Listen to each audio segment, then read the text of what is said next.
Tu penses que tu dois d'abord avoir confiance en toi pour ensuite pouvoir bien chanter? C'est faux. Et c'est même exactement pour ça que tu bloques. Salut à toi, je suis Marie Delso, coach vocal et style master trainer et aujourd'hui on va parler de confiance en soi quand on chante. Attention, ici on ne va pas être dans du dev perso un peu flou, on va être dans du concret, on va être dans ce que disent réellement les neurosciences sur la question de la confiance en soi. Ce que j'entends tout le temps chez mes coachés, c'est je manque de confiance en moi. Dès que je chante devant un public, ça ne marche plus alors qu'à la maison, ça allait très bien. Dès qu'on me regarde, dès que je sens le regard sur moi, je perds tous mes moyens et puis je ne parviens plus à chanter. Du coup, énormément de gens utilisent cette fameuse formule de tu manques de confiance en toi. En réalité, selon les neurosciences, ce n'est pas comme ça que ça fonctionne. Le problème en général, c'est pas qu'il y a un manque de confiance. Le problème, c'est que ton cerveau n'a aucune raison logique de t'accorder cette confiance. Et comprendre les choses de cette façon-là, ça pique un peu, mais ça change tout. Parce que normalement, ton système nerveux, ton corps, ton cerveau ne sont pas là pour te saboter. Ils sont là pour te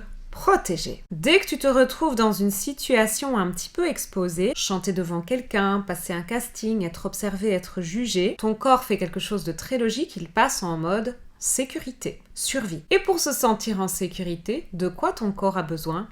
De fiabilité. Ta voix, ton cerveau, ton corps ont besoin de savoir que ce que tu vas faire va fonctionner, que ce que tu vas faire, tu l'as déjà fait, donc c'est reproductible, que ce que tu fais est sous contrôle. Si ce n'est pas le cas, on panique. Et c'est là que ça devient intéressant parce que la fiabilité ne vient pas de l'histoire que toi tu te racontes en surface. J'ai confiance en moi, j'ai confiance en moi, j'ai confiance en moi, j'ai confiance en moi. C'est pas de là que ça vient. Ça vient de la compréhension et de la maîtrise de ce que tu fais. Si tu chantes au feeling, sans connaître ton outil, sans être équipé, un jour ça marche, un jour ça marche pas. Et ton système nerveux dans ce cas-là, il ne peut pas te faire confiance. Par contre, si tu comprends ce que tu fais, si tu sais l'ajuster, si tu as déjà su le corriger par le passé, là, tu deviens fiable pour toi-même. C'est exactement comme d'apprendre à faire confiance à quelqu'un d'autre. Si tu es en face de quelqu'un qui est flou, imprévisible, sans cadre clair, difficile de lui faire confiance. Par contre, quelqu'un qui est clair,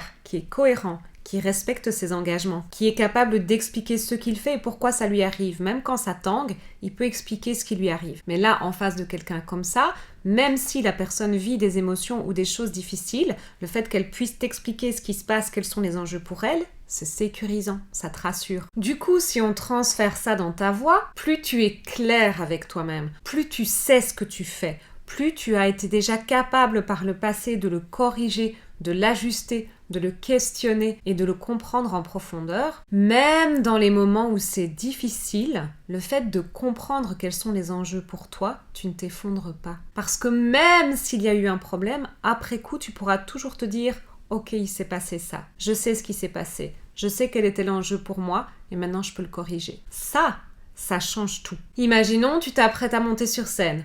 Le cœur qui bat, la tension qui monte, tout ça c'est normal. Tu stresses et c'est normal. Mais après ça, du fait que tu t'es bien outillé en amont, ta voix elle tient. Et même quand ce n'est pas parfait, tu sais quoi faire et tu as un backup, tu as des sonorités, tu as des réflexes qui sont bien consolidés et sur lesquels tu peux te rabattre même quand c'est pas parfait. Là, tu n'es plus en train de subir ta voix, tu es en train de la piloter. C'est ça que nous disent les neurosciences depuis un certain temps déjà. C'est que la confiance en soi, ce n'est pas un état qu'on doit atteindre avant de pouvoir faire quelque chose. Au contraire, la confiance en soi est une conséquence d'une série d'actions qu'on a mises en place pour pouvoir s'outiller concrètement en cas de problème. Et du coup, lorsque le problème survient, on peut y répondre adéquatement, on peut surfer sur la vague et à ce moment-là, on peut, après coup, se dire « Ok, je suis outillée et donc j'ai confiance en moi dans cette situation spécifique. » En gros, tu comprends ce que tu fais, tu le maîtrises, tu deviens fiable pour toi-même. Ça se construit pas tout seul. Si tu veux aller plus loin, j'ai préparé une masterclass gratuite dans laquelle j'explique comment éviter de la fatigue vocale, comment créer de la nuance et surtout comment arrêter de travailler dans le flou justement. Tu trouveras le lien juste en dessous de cette vidéo. J'espère sincèrement que cette vidéo t'aura parlé et si c'est le cas, n'hésite pas à liker et à t'abonner. Moi, je te dis à très bientôt. Prends grand soin de toi et de ta voix. Ciao, ciao.